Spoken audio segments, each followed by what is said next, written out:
Ladies and gentlemen, my name is Josh, and I'm giving you a review on one of the most fantastic and best franchises that I have ever played in my entire bloody life. And I'm not sugarcoating this. No. I am very defensive of this franchise, and I've already done a review on the third installment of this franchise, and don't worry, I will be doing that game again. But I'm gonna start this off with the first Mass Effect. And now, what can I say about Mass Effect? Well, it is the best, in my opinion, it is the best story that I have ever played. It is very emotional later on in the story. But right now, this is the first story.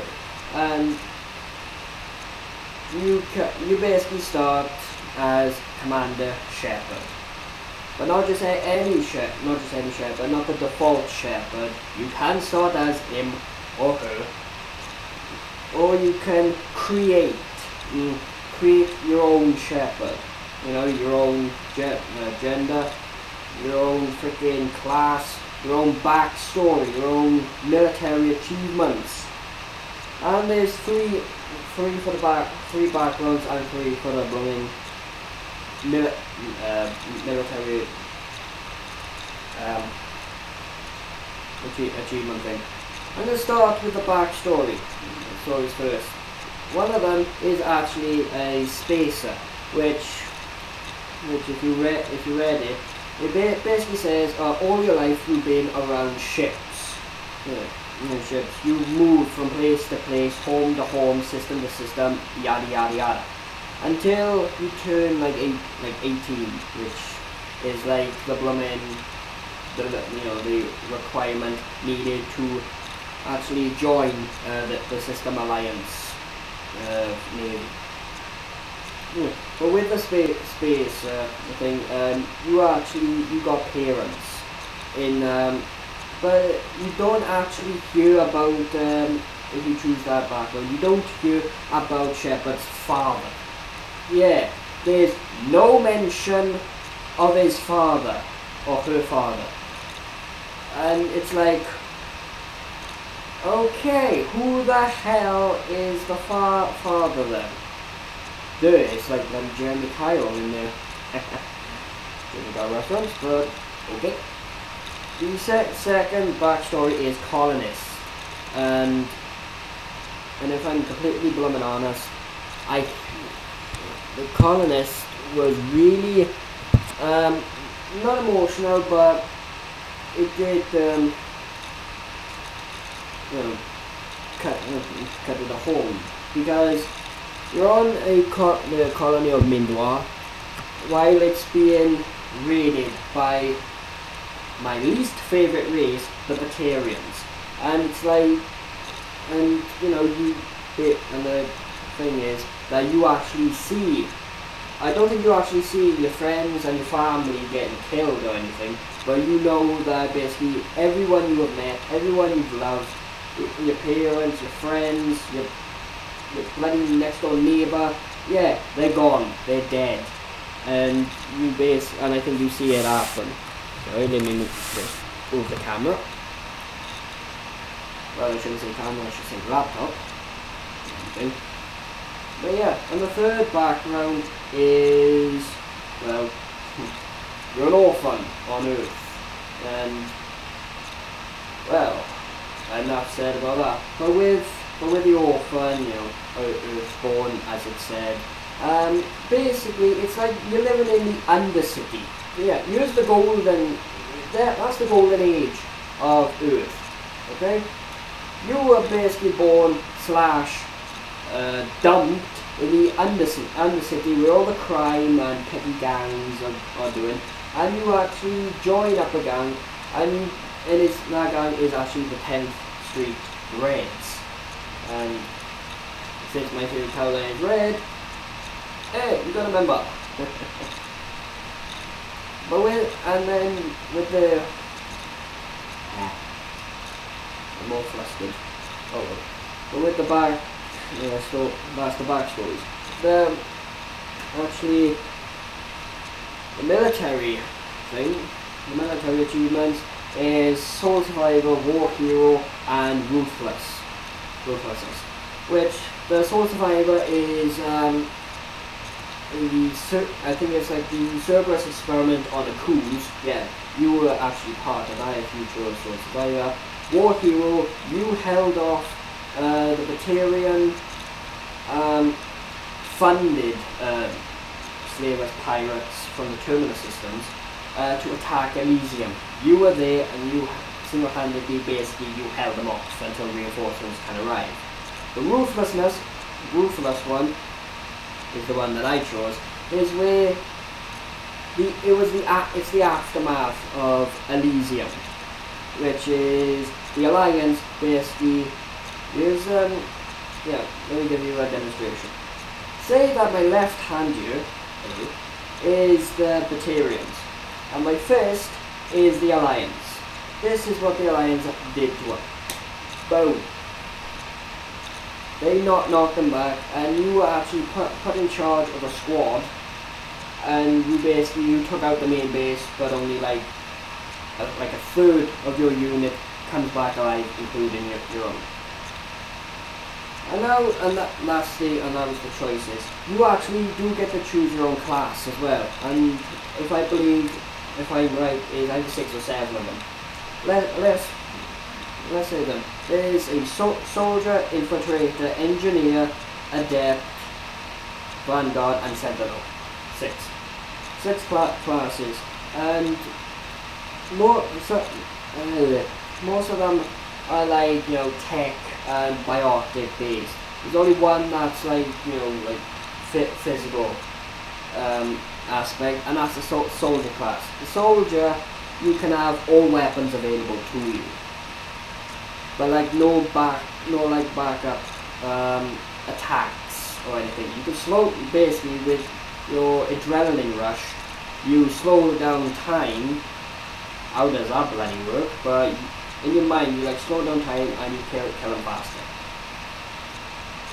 The infiltrator, if I am actually remembering this right, is like a sniper based with tech. Engineer, all tech. Vanguard, shotguns with biotics, and the adept, all biotic.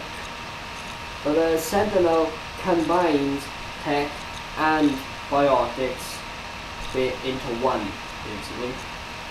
I call them the triple threat. There's biotic, tech, and you have a gun. So all brilliant classes and all that. And you start off with Captain Anderson, Donald Udina, which is the counselor, and to a certain point Admiral Hackett, all discussing you basically, like saying, is Commander Shepard going to be the savior of the galaxy? Do we want him as the savior of the galaxy or her? Yes, we bloody do. And you're on the shakedown run of the Normandy, going towards Eden Prime, and you've got a Turian Spectre with you by the name of Nihilus. Good Turian. Good Spectre, to be honest. And when you touch down on Eden Prime, when you're squad mates, you start off with Richard L. Jensen. Oh crap, I'm crap with names. But yeah, Jackson or whatever. But he's the corporal that you talked to with Dr. Chuck was in the Normandy CIC. Good kid. He was raised on Eden Prime. That's where he went. And the other squad mate that you get is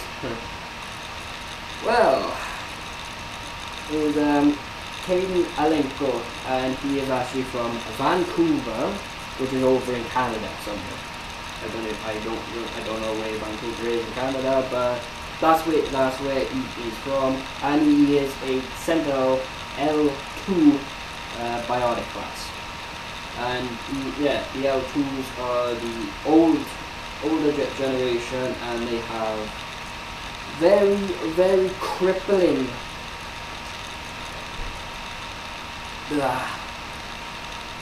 let's just say you don't want to be an L2 if you don't want to have pain. Yeah. And then throughout like the first chunk of the level,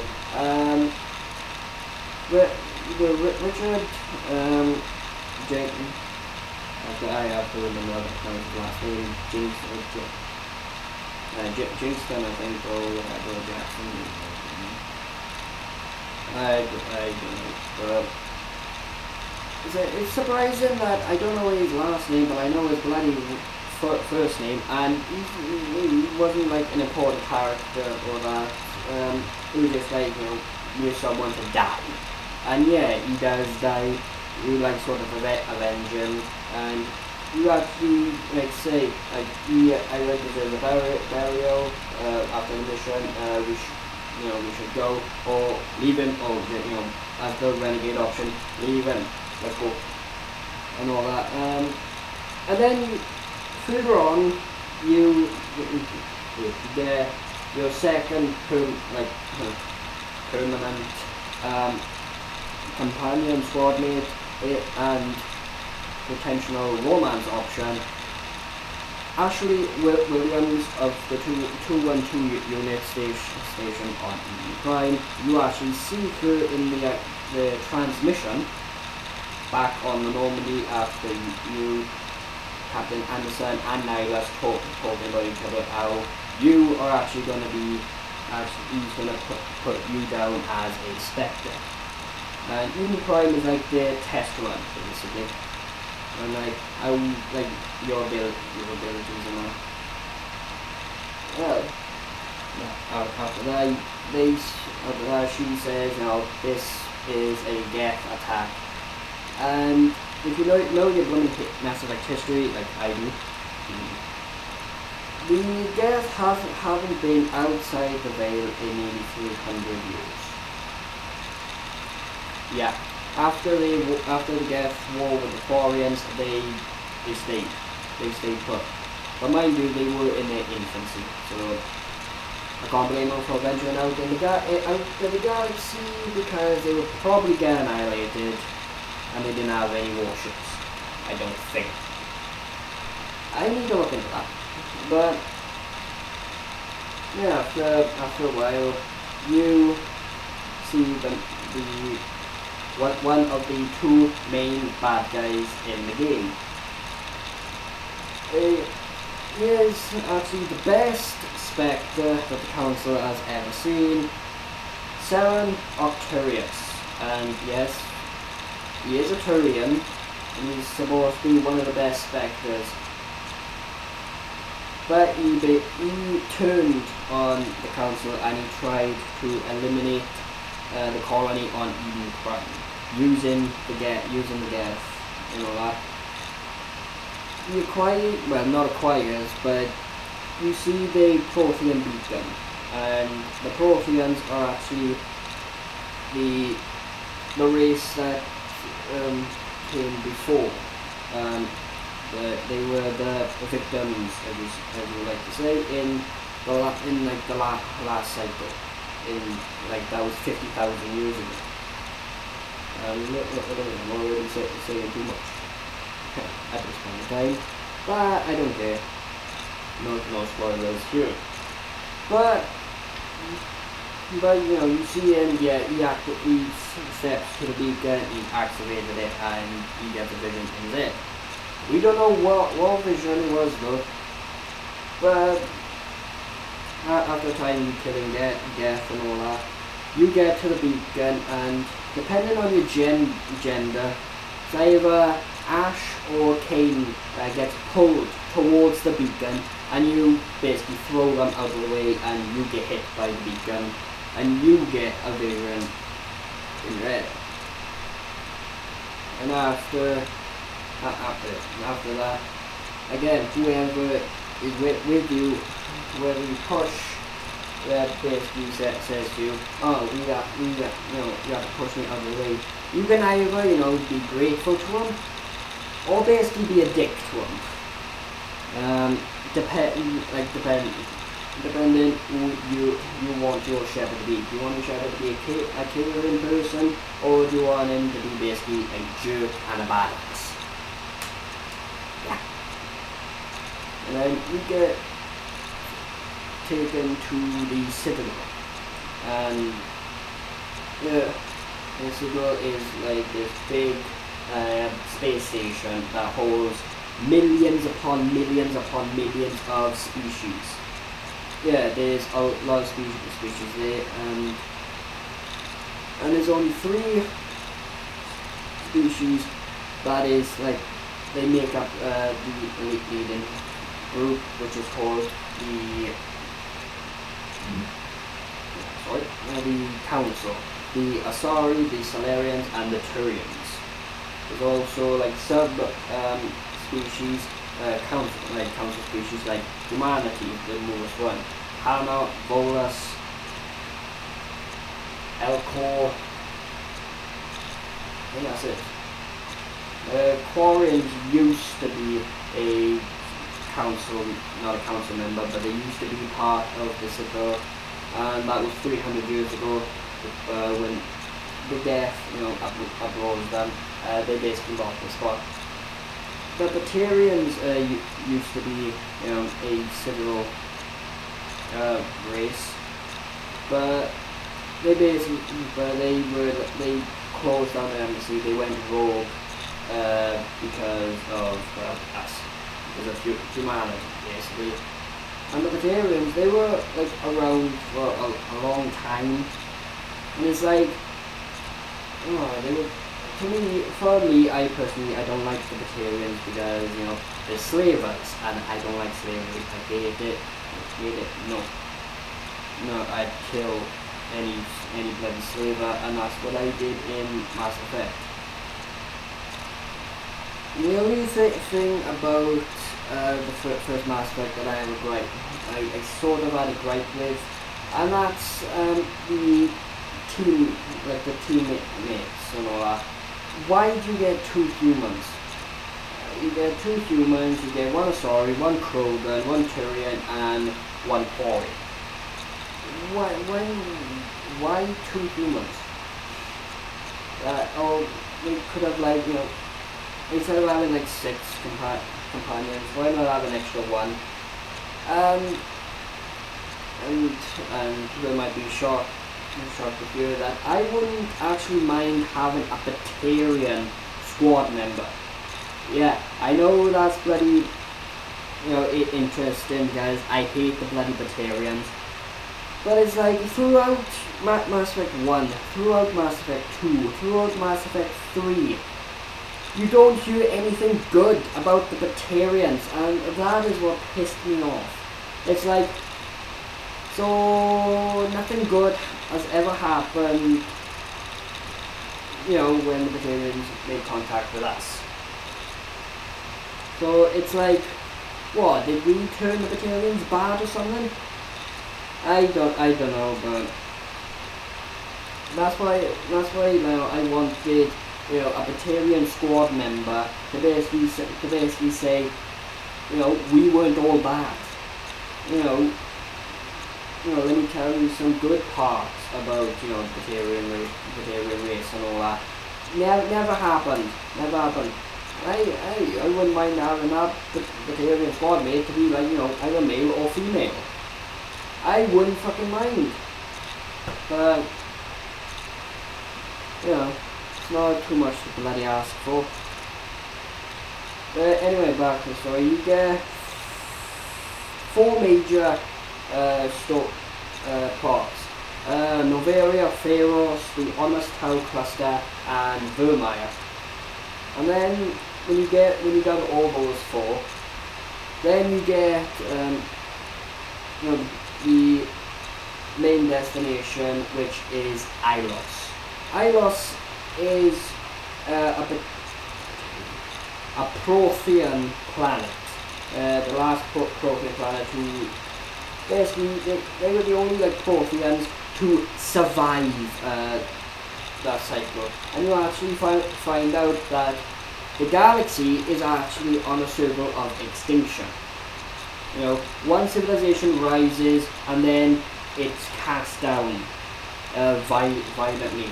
Nothing, almost nothing remains, only like ruins.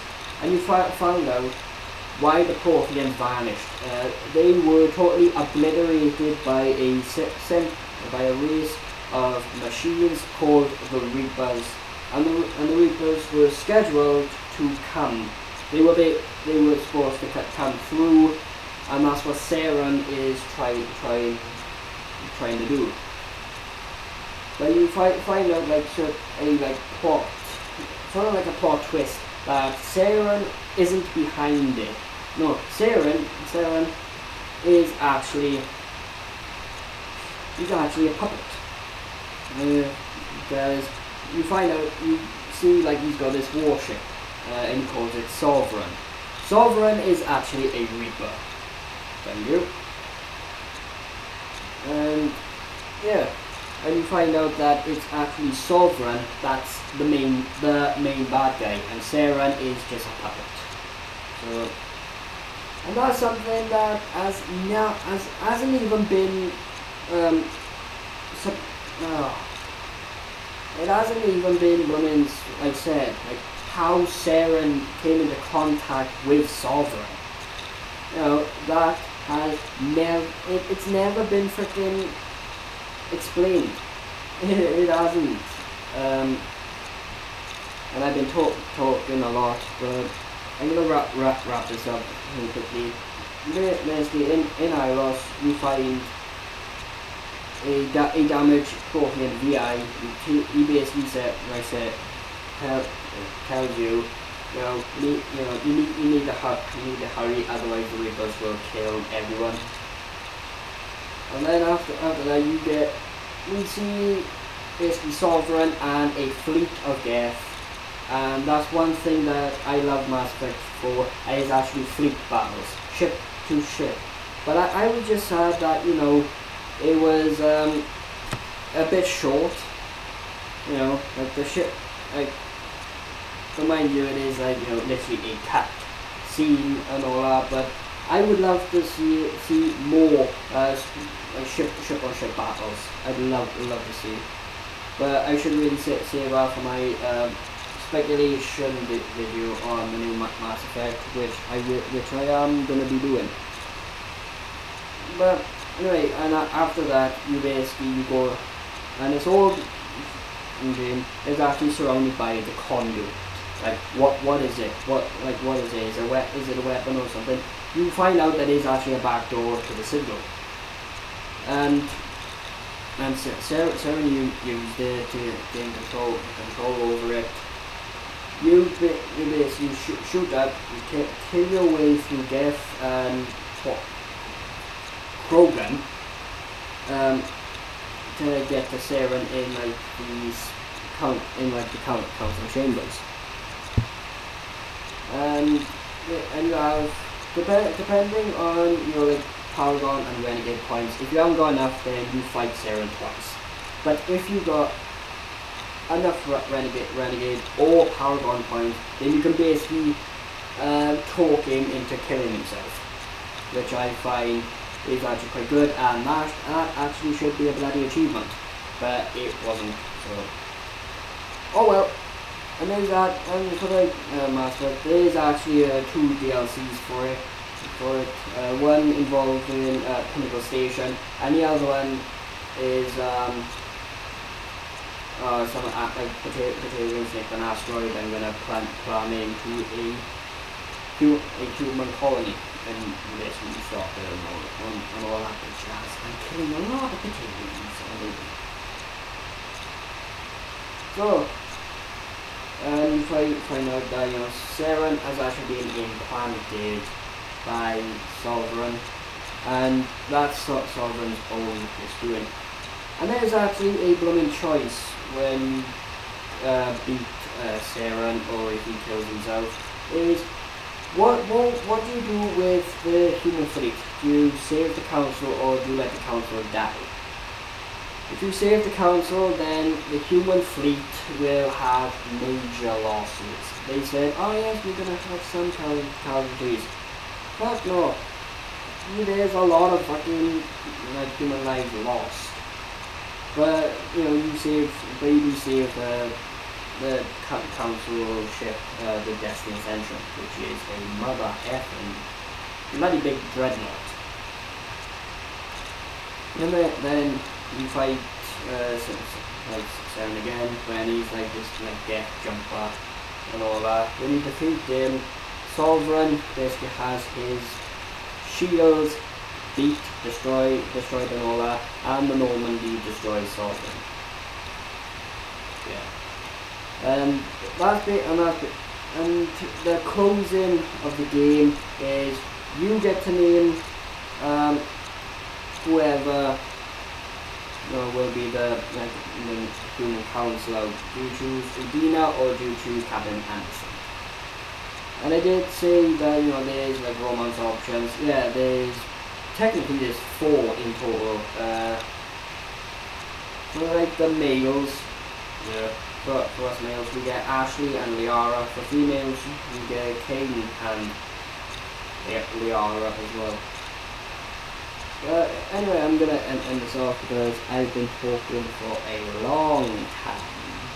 So anyway, I want to thank you guys for watching this video.